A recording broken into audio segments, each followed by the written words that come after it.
Ushbu dizayn haqida sizlarga 3 ta ma'lumot berib o'taman. Uchinchisini ko'pchilik e'tiborga olmaydi. Sizlarga birma-bir shuni ko'rsatib o'taman. Xo'p, birinchisi faqat osmonni o'zi bilan reykasiz ham qilib ketsa bo'ladi.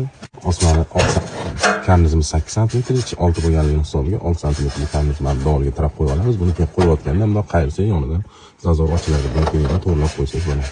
Orqasi ham hech qachon osilib qolmaydi. Ikkinchisi razmerimizni olib, ichki tomonidan samarali profilni shu holatda qatib olishimiz kerak bo'ladi.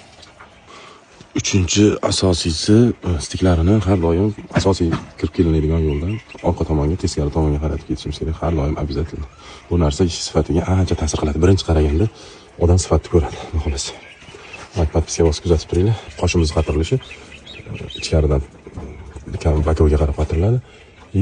Yarim bo'ladigan bo'lsa, qoshi yarmidan nariroq o'tish kerak bo'ladi обязательно.